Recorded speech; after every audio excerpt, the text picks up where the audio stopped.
नहीं सहेंगे, तानाशाही नहीं सहेंगे, नहीं सहेंगे, नहीं सहेंगे, तानाशाही नहीं सहेंगे।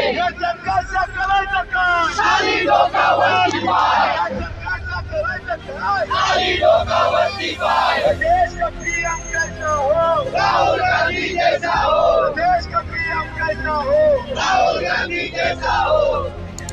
अरे महाराष्ट्राला भेटला काय, अरे महाराष्ट्राला भेटला काय। आज कांग्रेस की तरफ से घाटकोपर में हम उपस्थित है।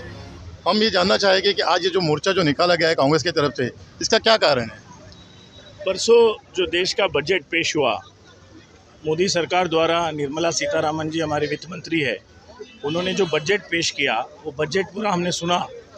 उनका जो बजट स्पीच होता है फाइनेंस मिनिस्टर का, वो हमने सुना। और बड़ी दुख की बात है कि महाराष्ट्र जो इस पूरे देश में सबसे हाईएस्ट टैक्स पेइंग स्टेट है, वो आजकल की बात नहीं, सदियों से महाराष्ट्र सबसे ज़्यादा टैक्स देश के विकास में कंट्रीब्यूट करता है। और महाराष्ट्र को नाम तक पूरे बजट स्पीच में एक बार भी फाइनेंस मिनिस्टर ने लिया नहीं, इस बात का निषेध है। नाम नहीं लिया, ना कोई फंड। 7,000 करोड़ महाराष्ट्र को और 70,000 करोड़ रुपए उन स्टेटों पर, उन 2 स्टेटों पर जिनकी वजह से आज मोदी जी सरकार में आए हैं, प्रधानमंत्री बने हैं। तो ये एक मजबूर सरकार का निशानी है, कुर्सी बचाओ बजट है, इसके विरोध में हमने यहाँ पर ये निषेध लिया। आपको ऐसा क्यों लगता है कि जैसे महाराष्ट्र के साथ में और बिहार के साथ में दोपना किया जा रहा है, इसकी क्या वजह हो सकती है? जैसे देखिए, हम तो चाहते हैं कि हर स्टेट को अच्छा मिले। बिहार को मिले, हम स्वागत करते हैं। आंध्र प्रदेश को मिला, हम स्वागत करते हैं। लेकिन कारण क्या है, पहले क्यों नहीं दिया गया था? 10 साल से सरकार में थे, तब नहीं दिया बिहार को, तब ध्यान में नहीं आया बिहार का। इन्होंने तो 2014 में तो बोली लगाए थे 80,000 करोड़, 90,000 करोड़, प्रधानमंत्री बोली लगाता है। तो ऐसे बोली लगा के 1.25 लाख करोड़ बिहार को देंगे, 1.25 करोड़ तक नहीं दिए थे उन्होंने। और अभी क्यों दिए?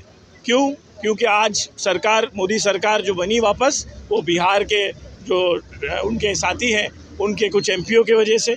आंध्र प्रदेश में पहले भी ये मुद्दा पहले से है, आंध्र प्रदेश को मिलना चाहिए था पहले से, लेकिन तब नहीं दिए, अब दे रहे हैं। तो ये इस सरकार के, इस प्रधानमंत्री के, इस फाइनेंस मिनिस्टर के मानसिकता को बताता है।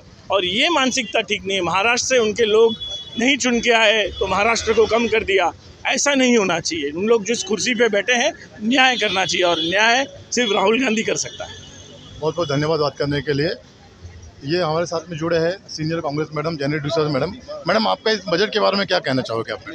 मैं कहना चाहती हूँ कि बहुत ही जो बजट है वो बहुत ही अन्याय वाला बजट है।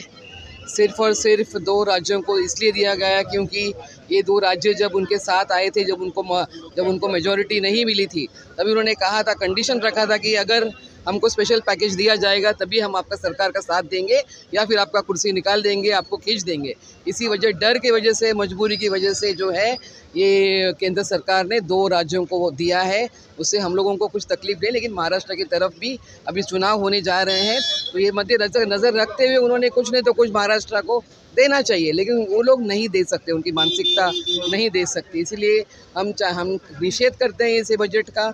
और खास करके महिलाओं को, यहाँ किसानों को, महिलाओं को, मजदूरों को मनरेगा की तरफ से भी कुछ इंक्रीमेंट नहीं मिला है। और ख़ास करके जो है ये शिक्षा और स्वास्थ्य, जो सबसे एक अहम मुद्दा होता है हर देश को तरक्की करने के लिए, विकास करने के लिए, उसको भी बहुत ही कम दिया गया। जिसमें अभी महामारी हुई, उसके बाद से जूझ रहे हैं लोग स्वास्थ्य से, तो स्वास्थ्य का बजट भी बहुत ही कम रहा है। इस मोर्चे के माध्यम से सरकार से आप क्या डिमांड करना चाहोगे?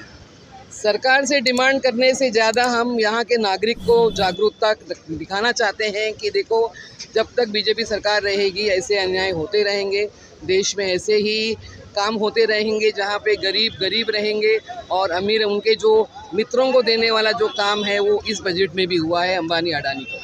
बहुत बहुत धन्यवाद इस मुंबई स्टार न्यूज़ से बात करने के लिए।